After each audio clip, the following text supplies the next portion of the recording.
This Torah class is brought to you by TorahAnytime.com.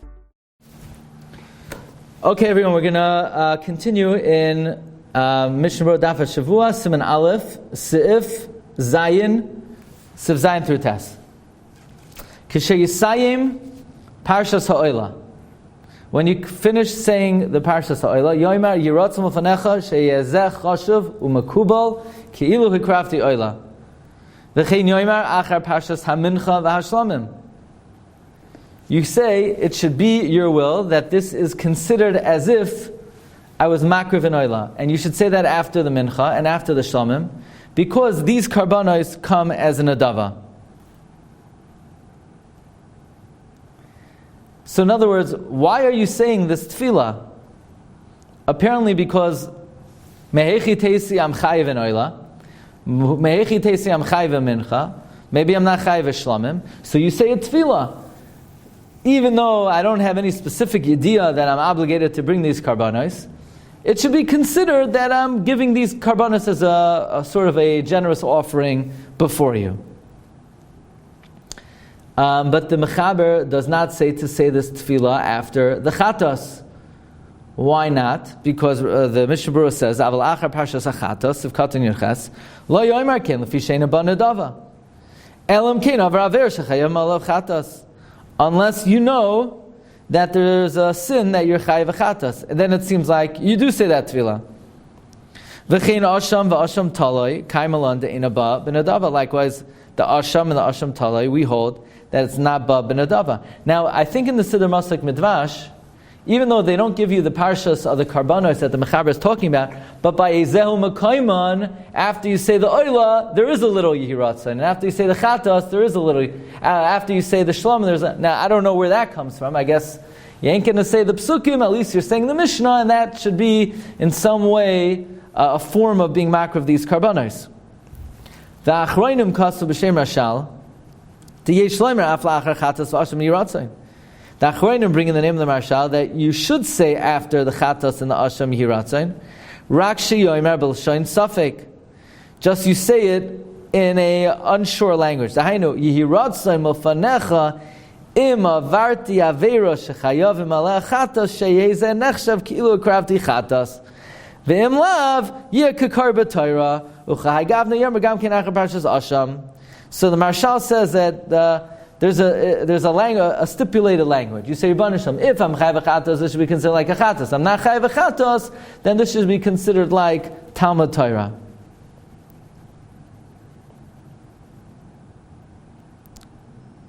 By the way, why can an Avel not say Parshas Oila, Shlamim?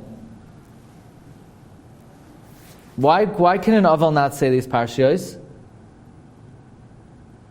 Because according to the Marshal, you're stipulating it should only be Talmud Torah if I'm not chayiv it. If I am chayiv it, then it's not Talmud Torah. So why can't an Avel say it? An Avel, he should say, Yehiratzain, I'm being makriv, a carbon oila, a carbon shlamim. Apparently, either way it's Talmud Torah. The way you're makriv the carbon is by me learning it, it's considered like a makriv the carbon. But if I'm not chayiv, it should just be considered like learning, but it shouldn't activate the process of ki'ilu hikrafti. But everybody agrees that the only way you're makriv the carbon is through the limud. Okay. The Magen Avram asks on the Marshal, how could you say, if I'm chayiv chatas, hakaim l'inyan chatas, the boy yediyah b'tchila shechata? We know by chatas, you need to have yediyah that you sinned. You can't bring a chatas. You say, if I'm chayiv chatas, if you don't know if you're chayiv chatas, then you can't bring one. The language is self-defeating. You can't bring a chatas unless you know you sin. Al kein hela amagen ram inyan chatas lo yomer klal yiratzin. Rak le'inyan asham vaday v'asham toloi yuchal lomer yiratzin zeh al tanai. Now, but it sounds like by asham vaday you could say if I'm chayiv in asham vaday. I mean, I'm not sure. I don't remember. But by asham vaday, it sounds like you don't need the yediyah that you need by a chatas. Achim liboy noikfai. But if you have a guilty conscience, Shema avar al ched v'hoya lo yediyah shachad v'shah. I turned on the light 3 years ago, but I don't remember by now. I know, I feel guilty that it's very likely that I did an Avera that at the day later I knew about and now I don't remember anymore. So then, Taka, you could say the Hiratzain. Sifches. Yoimar ima Korbanos pasuk, v'shachad oisai al yarech hamizbeach tzafayna lefnei Hashem. Together with the Korbanos, you say the pasuk, and you will shecht it on the northern side of the Mizbeach before Hashem. Now, what pasuk is that by? That's the pasuk by the Korban Oila. That pasuk, it says by the Oila. V'shachad oisai yarech hamizbeach tzafayna lefnei Hashem. Now, it's very interesting. We say that pasuk with the Korban Tamid. Now, the Mishna says, now, why do we say this pasuk? The Isa b'Medrash, we find in the Medrash, God remembers the binding of Yitzchak. Now we understand why it belongs with Korbanos and why we have a minute to say with the Parshas Tamid. The Malbim explains that the reason why we juxtapose it to the Tamid, I think we alluded to this the other day, is the mechanism of Korbanos is that in lieu of the animal being brought, in other words, in lieu of the person being brought, we bring the animal. And the person says that, very nice, how is an animal instead of the person? The guf instead of the person's guf.